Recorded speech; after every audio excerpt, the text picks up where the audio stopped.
na carta do apóstolo Paulo aos Efésios,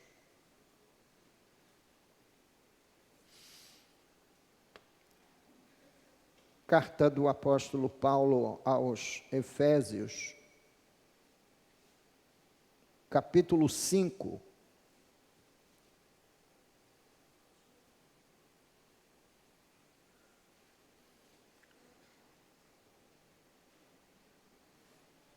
capítulo 5, a partir do primeiro verso, nós terminamos aqui a exposição da mensagem do Senhor na última semana, no nosso último encontro, e vamos continuar no capítulo 5, que é onde o apóstolo Paulo concentra seu ensino sobre o lado prático da santificação. Geralmente a gente imagina que a santificação é apenas uma doutrina bíblica sem, digamos, elementos práticos a serem acessados. Então, a minha oração é para que você leia a palavra de Deus comigo, a gente interprete, aplique a nossa vida pessoal e possamos sair daqui edificados. Faço votos que o seu coração se apegue às Escrituras Sagradas para que o nome de Jesus seja glorificado na sua vida e na vida dessa igreja local. Vamos falar com Deus, vamos pedir sua iluminação e graça. Pai, nós queremos abrir os nossos ouvidos espirituais para ouvirmos a proclamação de sua santa palavra. Nós queremos que o Senhor fale conosco. Ó Senhor, queremos ouvir a sua voz, a voz do bom pastor, conduzindo esse rebanho de ovelhas ao aperfeiçoamento a partir da aplicação de sua santa palavra na vida da gente. Ó Deus, não basta nós termos ideia de que aqueles que o Senhor salva, o Senhor também santifica, mas queremos dar substância prática do cotidiano na vida desses irmãos e para esses irmãos.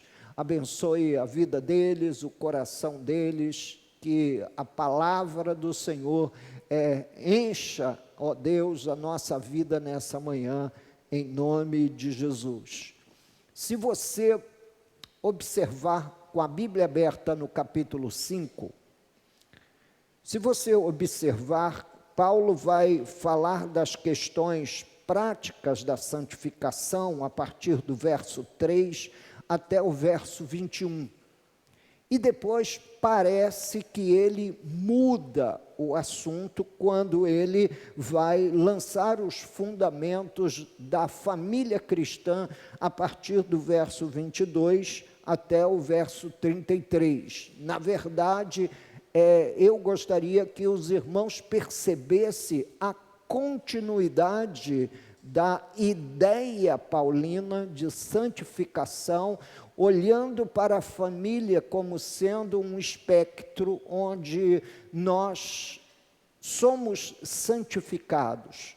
E essa família desses homens e mulheres que foram chamados segundo a vocação de Deus, foram eleitos segundo Deus, foram justificados pela fé e pelo sangue do Senhor, são estes santificados, e ao serem santificados, isso tem reflexo na vida prática do crente.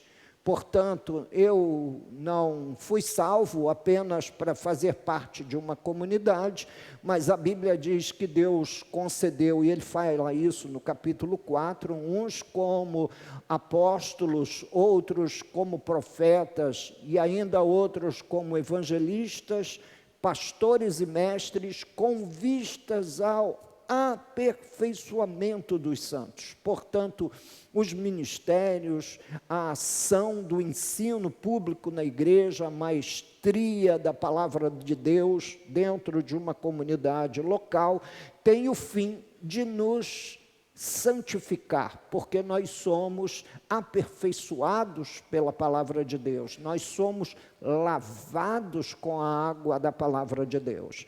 E ele vai começar as aplicações práticas do que no fundo significa a santificação cristã. Porque quando nós viemos trazendo lá do romanismo, lá do catolicismo romano, aquela ideia de que santos foram aqueles que viveram vidas santificadas e foram canonizados pela própria igreja, e a gente tem uma ideia bastante fantasiosa do que vem a ser uma vida santificada.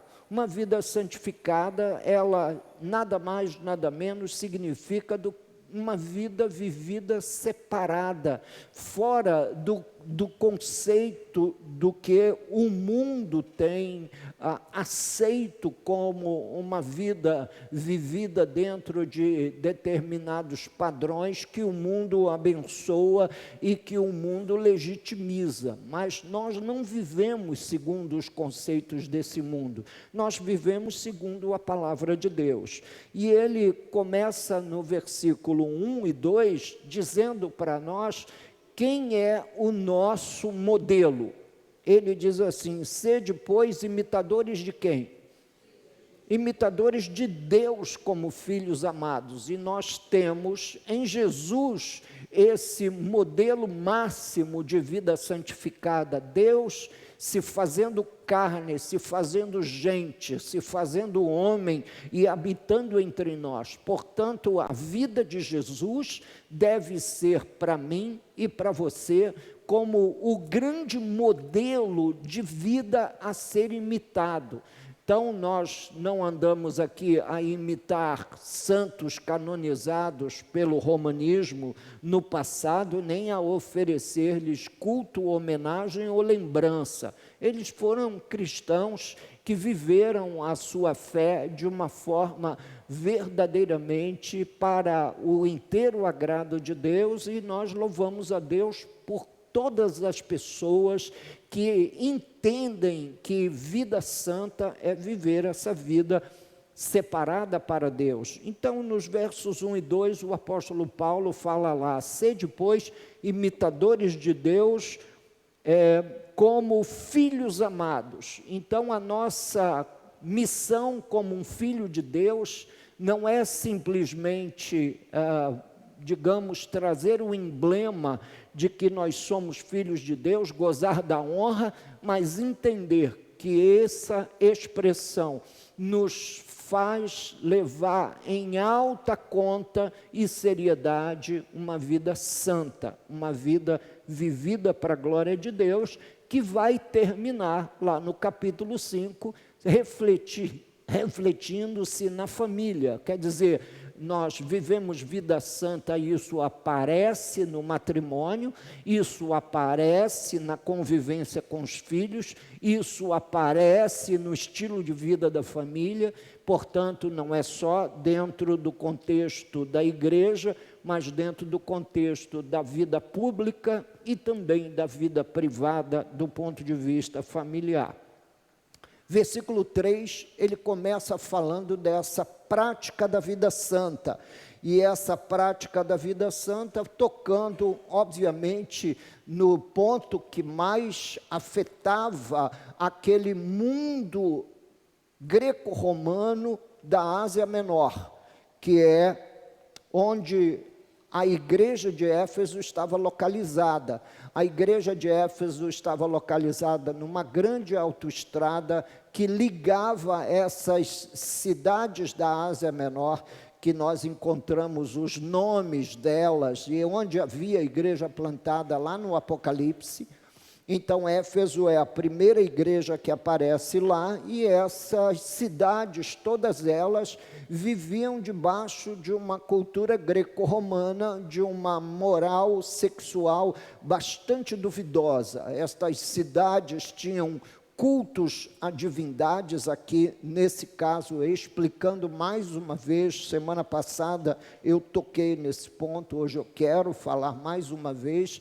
Essa cidade de Éfeso, onde a deusa Diana era adorada. A deusa Diana era uma estátua aí de aproximadamente 1,5 metro de altura, cheia de seios de um lado e do outro, face de ser humano, de uma mulher, e era uma deusa da fertilidade. Portanto, a vida sexual dessa cidade era ditada a partir desse culto que acontecia à fertilidade, onde havia prostituição livre. Mulheres da cidade, por vezes mulheres de famílias importantes, dedicavam pelo menos 1 ano de sua vida a servir como uma prostituta cultual no templo. E esse local era um local de uma devassidão moral, do ponto de vista sexual, terrível. Se as paradas do orgulho gay nos ofende tanto, nós tivemos há algumas semanas isso sendo ventilado aqui na igreja, no culto de domingo à noite, pelo nosso amado João, e se ela nos ofende tanto, o estilo de vida, a atmosfera libertina dessas cidades onde a cultura greco-romana prevalecia, era algo terrível, e o evangelho entrava nessa cidade para transformar toda essa ideia e toda essa confusa ideia da impureza sexual. Paulo vai dizer: mas a impudicícia e toda sorte de impurezas ou cobiça nem sequer se nomeia entre vós, como convém a santos. Portanto, se existe um desvio ético e da moral sexual no mundo ao nosso redor, a vida conveniente aos santos não é uma vida que endosse esse tipo de comportamento público. Na verdade, nós acreditamos que a vida sexual deva ser vivida e experimentada, toda ela dentro das fronteiras que delimitam o matrimônio. Portanto, não é que sexo seja uma coisa suja, mas a deformação das ideias e do conceito bíblico de vida sexual, amparado pelo matrimônio, sim, isso é, na verdade, algo para o qual nós devemos nos conservarmos santos, separados, mais uma vez. Mas o apóstolo Paulo não está simplesmente falando de um pequeno detalhe da vida impura. Ele diz que toda sorte de impureza ou cobiça nem sequer se nomeie entre vós, como convém a santos. A vida de um santo de Deus, a vida de um servo de Deus, a vida de uma igreja precisa ter a marca de uma identidade com Jesus. Por isso ele diz no verso 1, no verso 2, que nós somos, como filhos amados, imitadores de Deus, e nesse caso, o Deus que se fez carne, o Deus que se fez homem, Cristo Jesus, o Senhor. No verso 4, ele vai falar de um outro detalhe prático da santificação, para a qual eu quero chamar a sua atenção, e que muitas das vezes nós nos esquecemos, é que as nossas conversas e o teor de nossas palavras precisam ser cuidadosamente vigiados. A gente precisa não somente ter uma conduta separada do ponto de vista sexual, mas também do ponto de vista da linguagem. Vamos ver o que o apóstolo Paulo diz para a gente aqui no verso 4. Nem conversação torpe, ou uma conversação corrompida, uma conversação suja, nem conversação torpe, nem palavras vãs ou chocarrice. Chocarrice é uma palavra cara da nossa língua, que se fosse traduzida em linguagem mais popular, a gente chamaria isso de bullying, não é? Então, você vai mexer com um sujeito que tem a cabeça grande, né? Ah, meu filho, vai fazer a compra e traz tudo no seu bonezinho. Isso é chocarrice, isso é mexer com os outros, ficar naquela encarnação, né? E que muitas das vezes a gente não leva em consideração isso. Os jovens, às vezes, estão na brincadeira e estão metendo-se uns com os outros, e, no entanto, a Bíblia diz que faz parte dessa identidade prática do santo ter uma linguagem limpa, uma linguagem sem os vícios normais e sem a corrupção da linguagem, que são os palavrões, que desde pequeno, às vezes, alguns pais acham bonito a criança falar sobre um palavrão aqui, outro palavrão ali. Então, quando vocês conversarem, quando os santos se juntarem para um diálogo, a Bíblia diz, nem conversação torpe, nem palavras vãs ou chocarrices, coisas essas, como é que a Bíblia chama? Abra aí, leia comigo, eu estou no texto bíblico, estou aí exatamente no texto da palavra de Deus, no versículo 4, coisas essas inconvenientes, antes, pelo contrário, ações de graças. Poxa, que coisa boa quando a gente está conversando e as pessoas contam seus testemunhos, rendendo graças a Deus, falam das suas experiências de vida, dizendo, olha, o Senhor tem levantado a sua mão sobre a minha vida, tem me abençoado, tem trazido sobre a minha vida a sua graça, a sua misericórdia, e a gente ouve aquilo, enche o nosso coração. Sabei, pois, isto, nenhum incontinente, e aqui a palavra grega para essa palavra é um prostituto, nenhuma pessoa que se prostitui, ou impura, ou avarenta, que é idólatra, tem herança no reino de Cristo e de Deus. Uau! Se a gente quer morar no céu, isso, santificação é um assunto que a gente precisa considerar seriamente, porque diz que nenhum incontinente, ou impuro, ou avarento, que é idolatria, tem herança no reino de Deus, no reino de Cristo e de Deus. Então, considere, meus queridos irmãos, sua relação com o sexo oposto, sua relação com as questões da sexualidade muito a sério.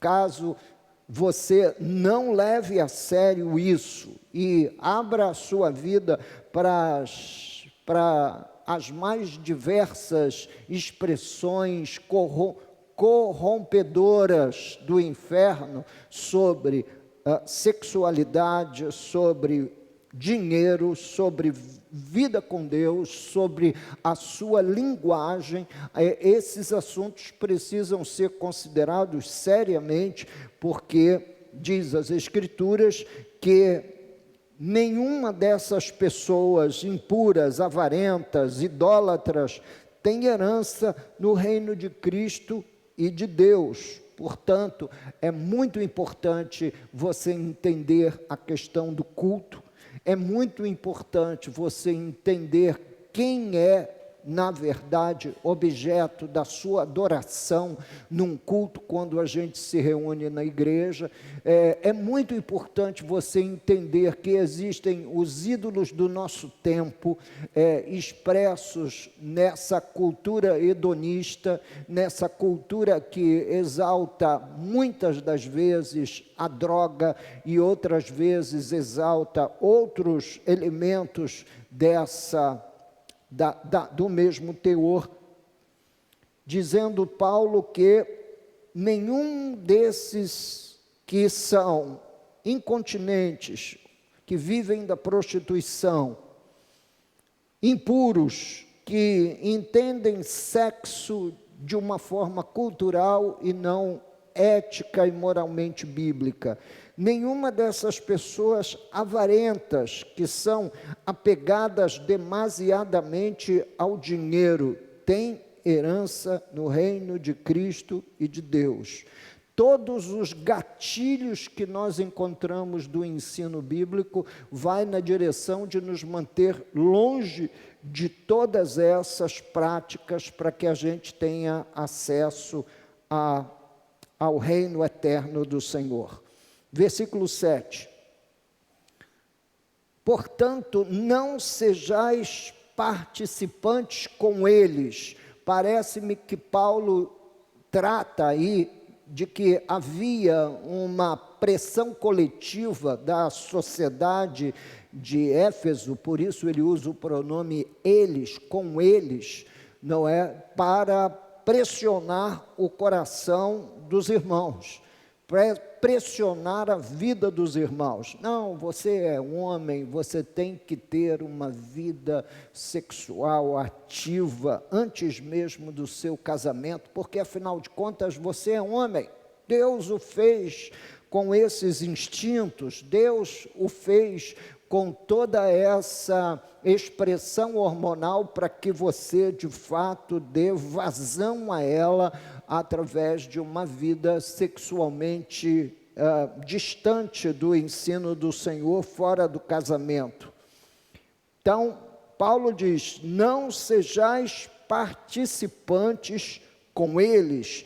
Há um estilo de vida dentro do reino de Deus para o qual ele está chamando a igreja de Éfeso a viver, fechando completamente a porta para o mundo e para a cultura greco-romana daqueles dias.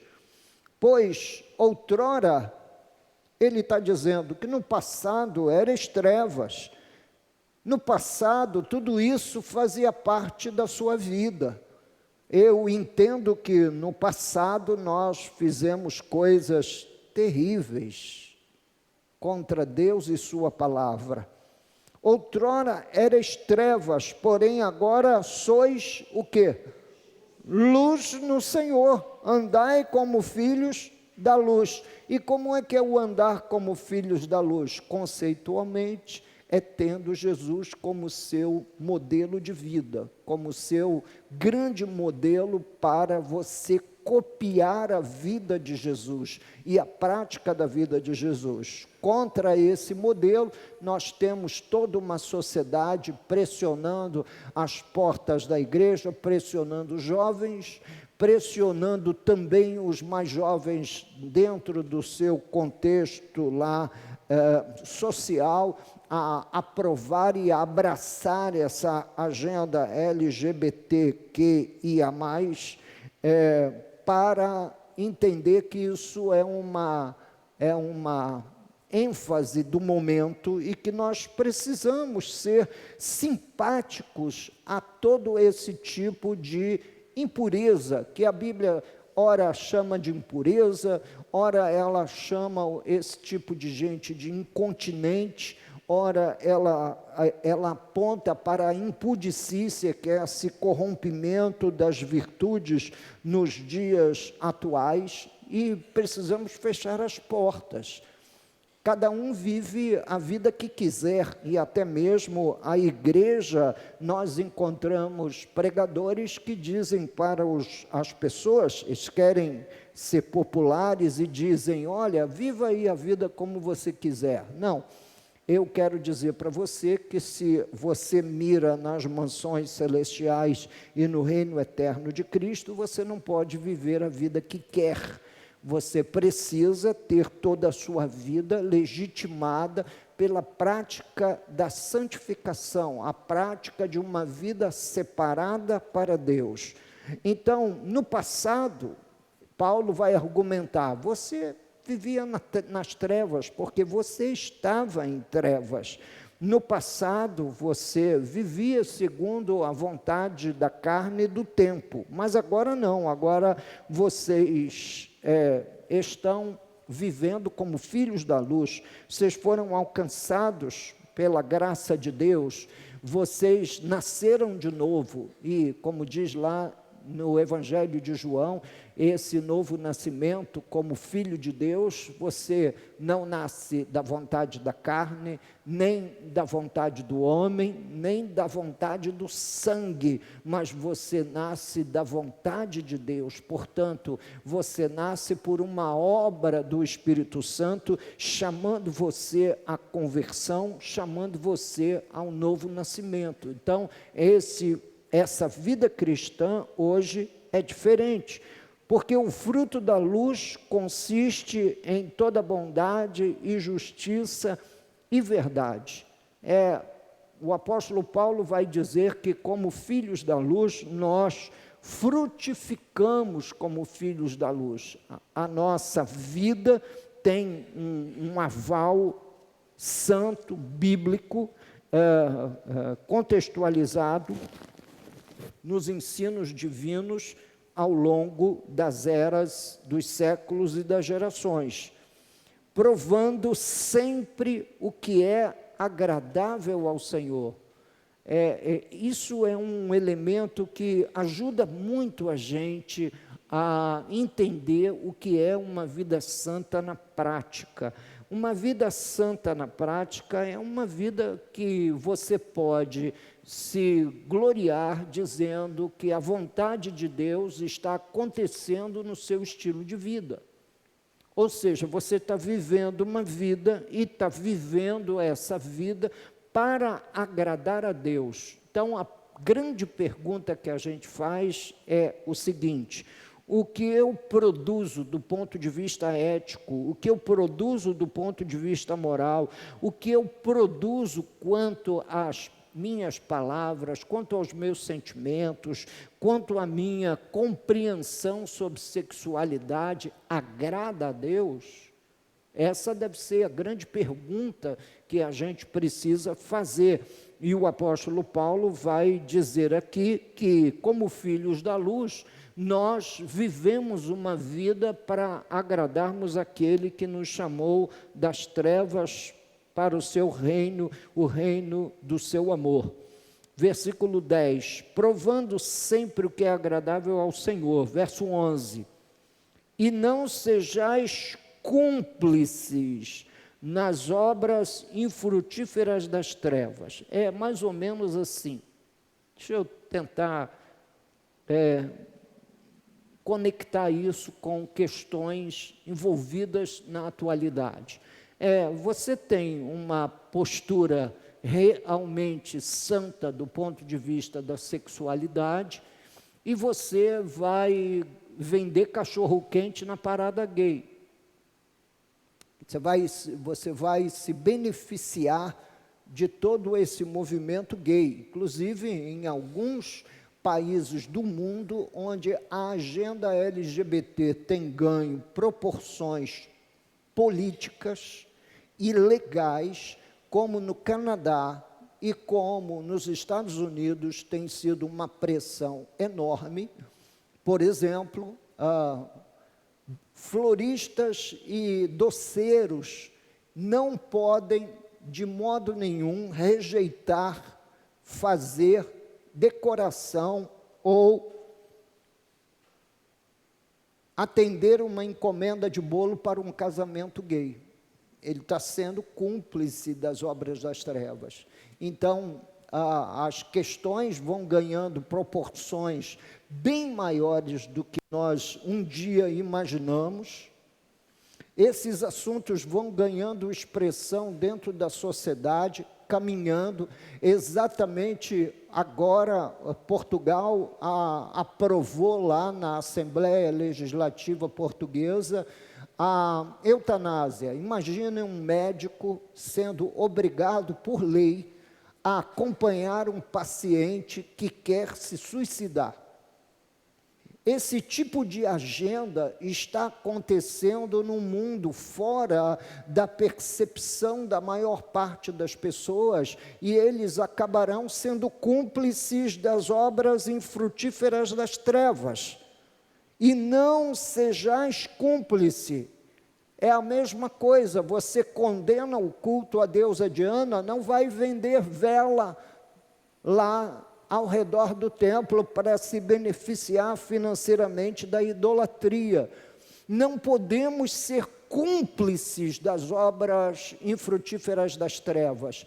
É condescender moralmente com essa agenda LGBT, com essa agenda pró-morte, que não somente caminha a favor do aborto, mas caminha também a favor da eutanásia. Olha, queridos, nós estamos vivendo num mundo cada vez mais aterrorizantemente diabólico e precisamos marcar território. Um médico crente não pode acompanhar um paciente num desejo de se matar. É o paciente que chega lá perto de você e diz: não, você está obrigado por lei a me acompanhar num leito de morte. Eu quero me suicidar, quero que vou receber aí uma dose cavalar de veneno na minha veia e quero que você me acompanhe para que eu tenha conforto para morrer. Imagina. Então, o problema não está somente na agenda sexual do mundo, que corre paralelo e pressionando a igreja. O problema está em outras agendas, ganhando proporções de lei dentro da sociedade, e isso cada vez de forma mais intensa e obtusa contra a igreja. Então, ser cúmplice das obras das trevas não é só você se sentar numa roda em que estão contando piada suja.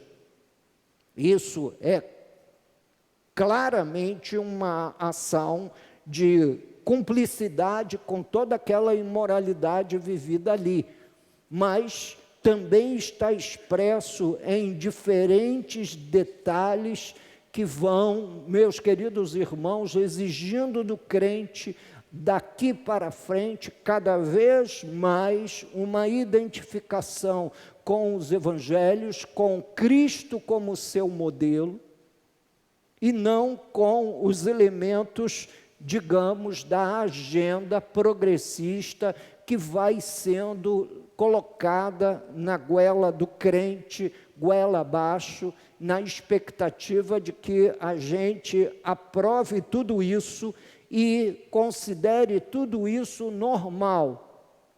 Isto não é normal. A Bíblia não reconhece qualquer expressão de sexualidade fora da heterossexualidade entre um homem e uma mulher, e a Bíblia não reconhece qualquer tipo de atividade sexual fora do casamento entre dois seres humanos, quanto mais entre seres humanos do mesmo sexo. Não existe expressão bíblica qualquer que possa aliviar, meus irmãos, a ideia da homossexualidade. Não, isso é biblicamente algo condenável e é biblicamente algo que a palavra de Deus diz e chama de impureza, incontinência, um estilo de vida fora daquilo que a Bíblia Sagrada tem traçado como exemplo de Jesus. Porque, versículo 11 ainda, antes, porém, fazei o quê? Leia o que está escrito aí. Antes, porém, o quê? Antes, porém, reprovai-as. Não pode haver no coração do crente mais jovem, inclusive, qualquer tipo de simpatia com esse estilo de vida, ou qualquer tipo de compreensão. Não, tem que haver uma aberta reprovação dentro do que a palavra de Deus ensina, sem qualquer receio. É certo que cada dia que passa nós vamos sendo mais ameaçados na liberdade. Todavia, nós não podemos nos deixar levar pelas ideias vulgares do mundo de então. Porque o que eles fazem em oculto, o só referir é vergonha.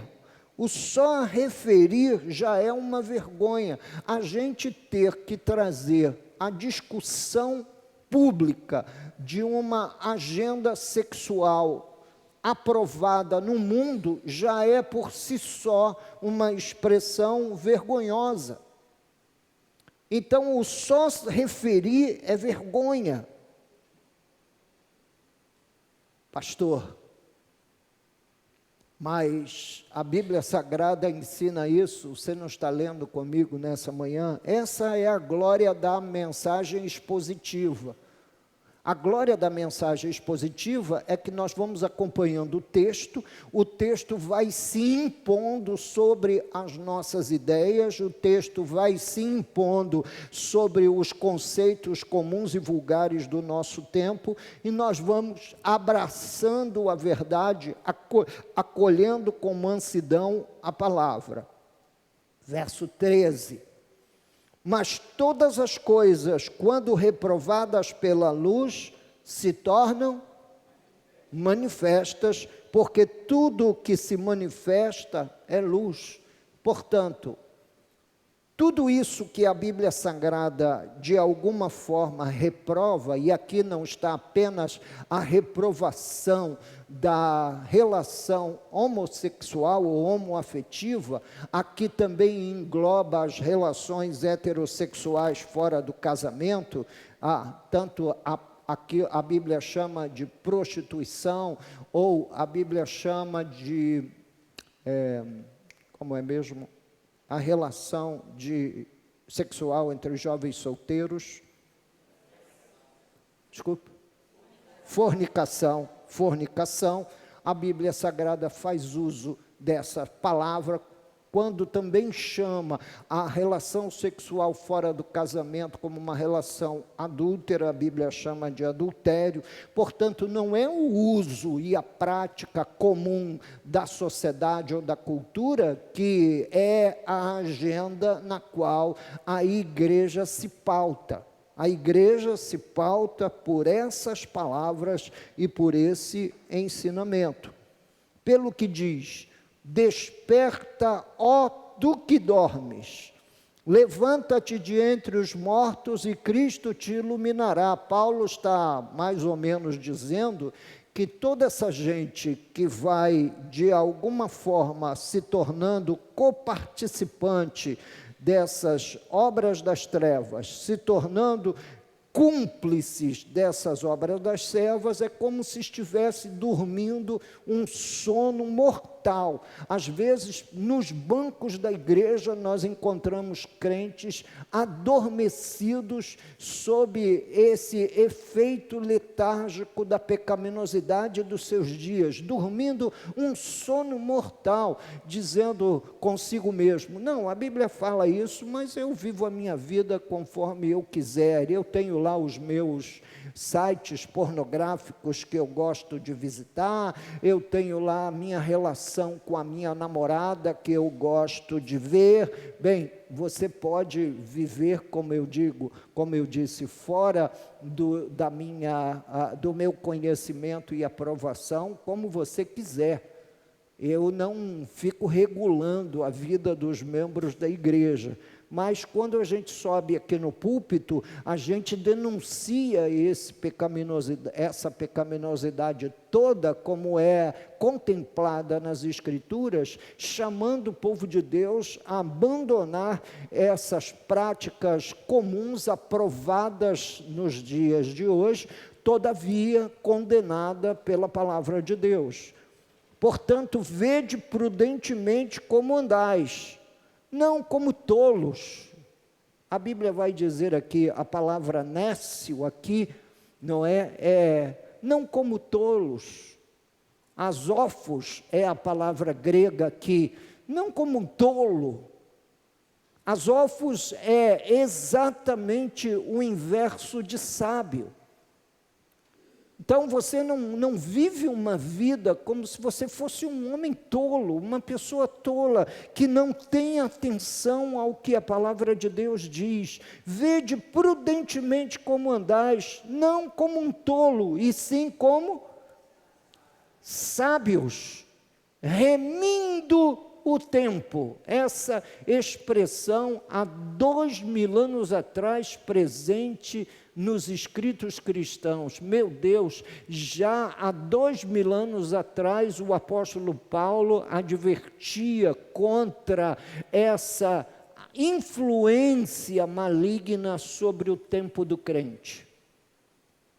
Eu tenho ouvido ao longo da minha vida pastoral, uma série de desculpas com respeito ao tempo. Eu não tenho tempo, pastor, eu trabalho, eu estudo, eu não tenho tempo para oração, eu não tenho tempo para leitura meditativa das Escrituras. Portanto, o apóstolo Paulo sugere que você passe por uma experiência que ele chama de remir o tempo, ou retirar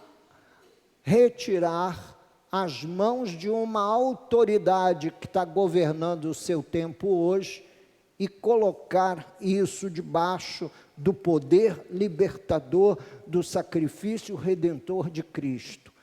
Remindo o tempo. Eu sei que nós trabalhamos, nós todos temos as nossas vidas, nós todos temos muito que fazer, ninguém é aqui um bom vivant que vive de renda, tem pai rico e, portanto, fica o dia inteiro com a perna para o ar sem fazer nada. Não, a gente sabe que os irmãos andam numa agenda cada vez mais apertada, longas horas de trabalho, horas gastas no trânsito, mas é preciso que a igreja entenda que a questão do tempo não é somente uma questão natural, tempo não é só uma medida. Nós aprendemos a fatiar o tempo em dias, semanas, meses, anos, mas o que a Bíblia diz aqui é que existem, com certeza, autoridades espirituais por trás do governo do nosso tempo, remindo o tempo, porque os dias são o quê? Bom, se eram maus há 2000 anos atrás, são diferentes hoje? Não, os dias continuam sendo maus, continuam tendo interferência maligna, continua havendo uma tentativa de sequestro da agenda da igreja, continua havendo uma tentativa de controle do tempo, e nós precisamos ter esses assuntos até colocados em oração. Ó Deus, me ajuda a ganhar tempo, me ajuda pelo menos a não perder tempo. Amém, meus irmãos? Remindo o tempo, porque os dias são maus. Por esta razão, não vos torneis insensatos, mas procurai compreender qual a vontade do Senhor.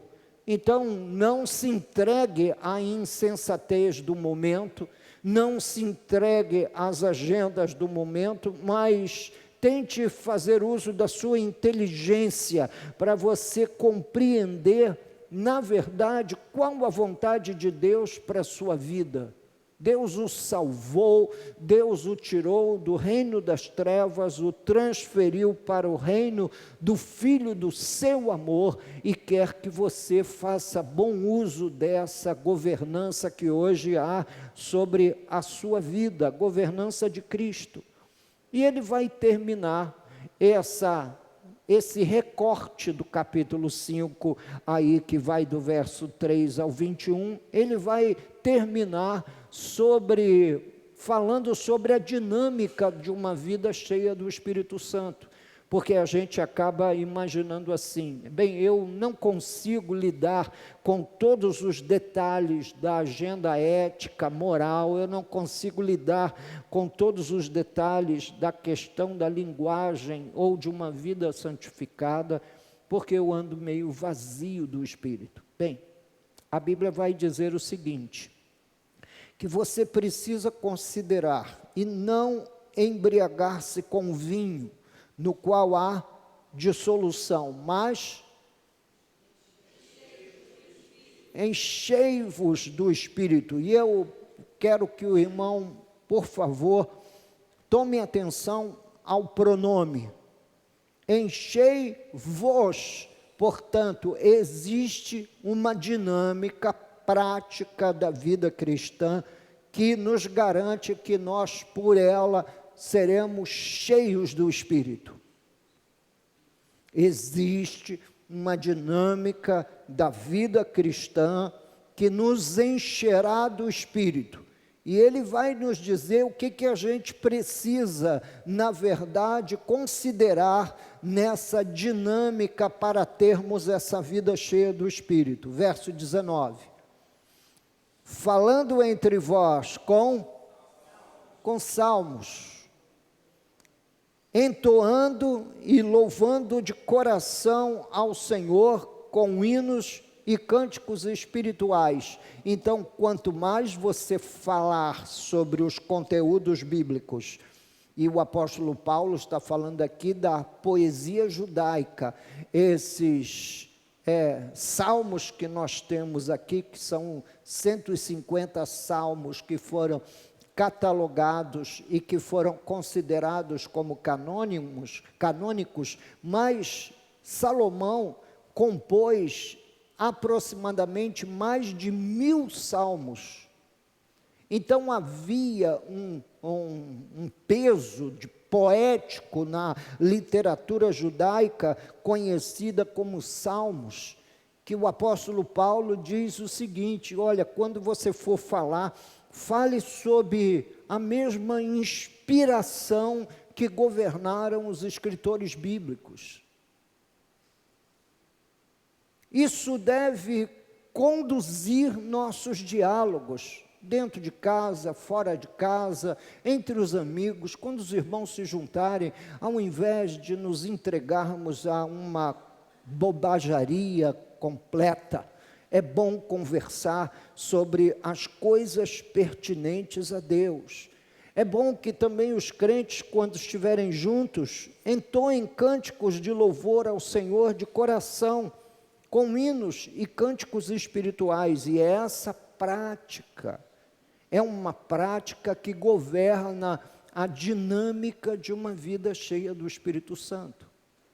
Então, quando você estiver junto com outros crentes, converse sobre as coisas de Deus. Às vezes, as conversas que acontecem quando os grupos se encontram, os grupos de irmãos se encontram, podem ser fatalmente classificadas como fúteis, como bobagem, futilidade.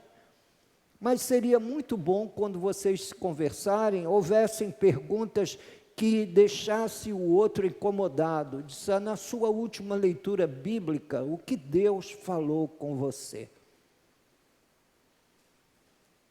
Essa seria uma pergunta que nos colocaria debaixo de uma sensação muito ruim. O que Deus fala com você debaixo da última vez que você leu a sua Bíblia. Falando entre vós com salmos, entoando e louvando de coração ao Senhor com hinos e cânticos espirituais, verso 20.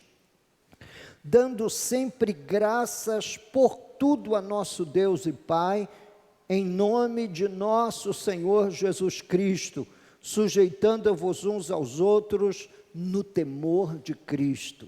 Paulo diz que essa prática, essa dinâmica nos ajuda a viver vidas cheias do Espírito Santo.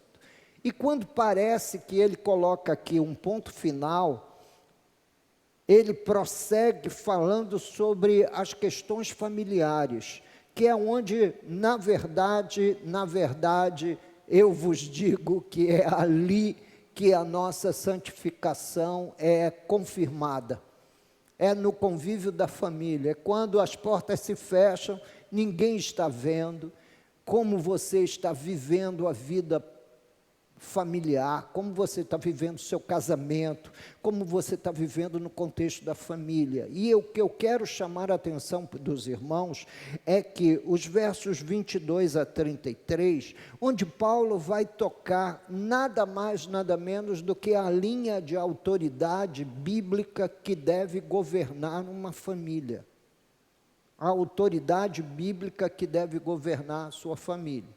Então, normalmente, nós encontramos, mais uma vez falando dessa agenda pressionante, à igreja e aos elementos cristãos. Há uma agenda feminista pressionando, falando sobre o empoderamento feminino e tudo mais. Eu diria que uma mulher verdadeiramente empoderada por Deus é uma mulher que vive debaixo das orientações e ordenança do Senhor no plano da sua família.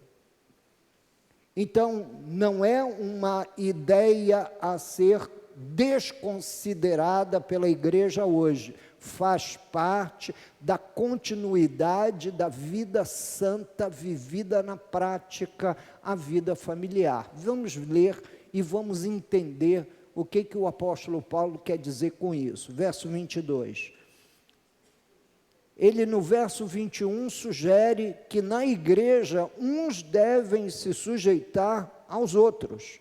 E na família, de uma forma muito clara, as mulheres sejam submissas ao seu próprio marido como ao Senhor. Isso não significa obediência cega, isso não significa subserviência, significa que ambos filhos de Deus, vivendo debaixo dos sagrados laços do matrimônio, precisam entender como funciona essa linha de autoridade dentro da família. Porque o marido é o cabeça da mulher, como também Cristo é o cabeça da igreja. Pastor, eu aceito que a gente vai viver uma vida santa até o verso 21. No verso 22, existem resistências no meu coração. E aí você vai encontrar uma série de moças e uma série de mulheres nos dias de hoje desconsiderando essa linha de autoridade bíblica. Na verdade, a submissão que a mulher deve ao marido é uma submissão como ao Senhor. E o marido é o cabeça da mulher, como também Cristo é o cabeça da igreja. Eu muito mais facilmente me acharia à vontade para viver a vida da resposta que a igreja deve dar a Cristo, do que fazer o papel do cabeça de Cristo conduzindo a sua igreja. Essa é a função paralelamente compreendida pelo texto bíblico. O marido tem Cristo como seu modelo e, obviamente, Cristo não maltrata a sua noiva, Cristo não trabalha aos pontapés com a sua noiva, Cristo não lida governando com violência a sua noiva, a sua igreja. Cristo faz isso movido de compaixão, afeto, ternura, amor. E eu vou te dizer com toda sinceridade, quando você ama a sua esposa, quando você de fato denota amor, a resposta natural dela é uma resposta mais compreensiva e consolidada com a ideia de se comportar como a igreja que vive debaixo do governo de Cristo. Verso 24. Como, porém, a igreja está sujeita a Cristo, assim também as mulheres sejam em tudo submissas ao seu marido. Maridos, porque às vezes a gente acha que a grande dificuldade está na submissão que a mulher deve ter ao marido, mas maridos, amai vossa mulher, como também Cristo amou a igreja e a si mesmo se entregou por ela. É muito mais desafiador eu tentar amar a Lourdes como Jesus amou a igreja, do que ela me ser submissa como a igreja é submissa a Cristo. Portanto, há uma maior angústia no sentido de eu traduzir o amor de Jesus para ela na vida comunitária, na vida familiar, do que o contrário. Então, o que eu quero que os irmãos entendam é que essa mudança de tom que vai no capítulo 5 até o verso 21, e depois ele parece mudar de tom no verso 22, isso não é intenção dos originários bíblicos. A ideia é que a compreensão sobre santificação prática acabe por encontrar eco dentro da família. Então, nada desse negócio de ter uma vida na igreja e outra em casa. Isso não é o que Paulo está sugerindo. Ele está sugerindo que a gente seja norteado por uma ideia de vida separada, que também tenha reflexo dentro da relação conjugal. Maridos, verso 25, amai a vossa mulher como também Cristo amou a igreja e a si mesmo se entregou por ela, para que a santificasse, tendo-a purificado por meio da lavagem de água pela palavra. Eu continuamente estou tentando viver esse texto, compartilhando com a minha esposa a palavra de Deus. Na verdade, o governo da espiritualidade cristã dentro de uma família é feita pelo marido. O marido ensina a palavra de Deus, lava a esposa com a palavra de Deus. Eu sei que alguns irmãos têm dificuldade até mesmo de orar com a sua esposa. A verdade é que isso precisa ser vencido e a sua identidade cristã precisa aparecer na maneira como a autoridade é interpretada dentro da sua família e como você trata mutuamente um do outro dentro do espectro familiar. Essa tentativa de pregar e ensinar a palavra de Deus dentro da família, no verso 27 diz, para a apresentar a si mesmo, igreja gloriosa, sem mácula, nem ruga, nem coisa semelhante, porém santa e sem defeito. Bem, deixa eu parar aqui e fazer uso desses últimos minutos para fazer as devidas aplicações desse texto à nossa vida pessoal. A primeira aplicação que precisa ser feita é que existe uma diferença entre a vida do crente e a vida do descrente. E que essa diferença precisa ser vivida na prática, não somente, meus queridos irmãos, ouvindo as coisas reprováveis dessa agenda, digamos, moral, sexual, ética, desse mundo, mas se posicionando verdadeiramente a favor do que a Bíblia ensina. A Bíblia nos indica que essa vida prática cristã precisa se apresentar relevante sobre a vida natural, que existe uma diferença entre antes de Cristo e depois de Cristo. E a agenda da santificação prática não termina só no combate aos diferentes aspectos ideológicos ou vulgares ou comuns sobre sexo na sociedade. Não, ela tem reflexos dentro do aspecto da vida familiar, de maneira que a família do crente, uma família de um crente verdadeiramente santificado, a mulher está vivendo em total e completa submissão ao marido como ao Senhor. Com isso, ninguém está aqui tentando dizer que o marido é um violento, agressor, gritador, que vive em casa operando dessa maneira. Isso já vai na contramão do que a Bíblia ensina sobre santificação. Diz que o marido precisa governar a sua esposa com a mesma intenção de Cristo governando a igreja, com submissão através das Escrituras, ensinando a palavra de Deus e vivendo essa graça a nível familiar.